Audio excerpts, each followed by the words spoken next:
wives enjoy like that. I know he's paying something, but something I'm telling you.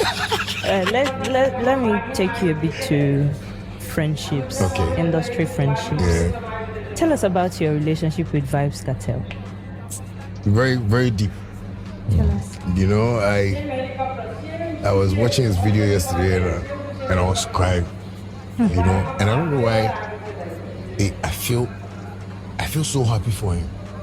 You know, because this was a man that, you know, I was watching when I was coming up, you know, with dancehall, and one time I woke up, he was in jail, you know, and when I heard that, I was like, eh. So I started messaging him from when he was in jail, but he didn't reply.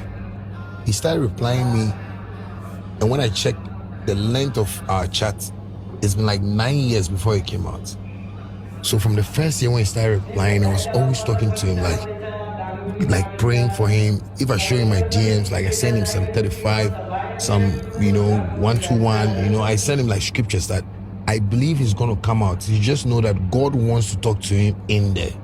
So you should just, those are the things I send him. Sometimes I wake up and say, yo, Dad, I just prayed for you, man. I hope you're good. He'll come and respond, shut up, I'm good. It's okay. So we're just like that. Today, if I wake up and I see him on Instagram, I go like, hey God, like fucking listen to me. Like, I feel it so much that I'm part of his, you know, being free, you know, and I've learned from his lesson that friends, you know, sometimes waywardness can get you into trouble. Yeah, so he's like my motivator. Like anytime I watch him, like yes, I was watching him, I was tearing. Like I was like, God, I like the way this man is happy. Like, you know, I like success.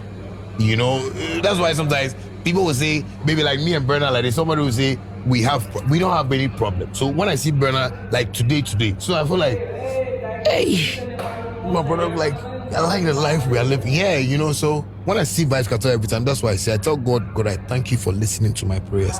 At least it was just me and God. The only people I was telling around me was my team. I used to tell my business manager, he's the one wearing the blue cap. I used to tell, Vybz Kartel will come out. You know, sometimes I say, he killed somebody, you know, this thing. I said, no, you know, kill. I'm not sure. You know, if they can't get evidence to it, this guy has to come out. Because Vybz Kartel is a man that I see who is close to God. Maybe he might be doing things on the internet. People might see him like, you know, what is he doing? But that is how God uses his people. When you don't take care, you won't learn from their life and you go wayward from life and you won't find a path for success. But I feel I've followed him. I've seen what he has done with his music, how he markets his music.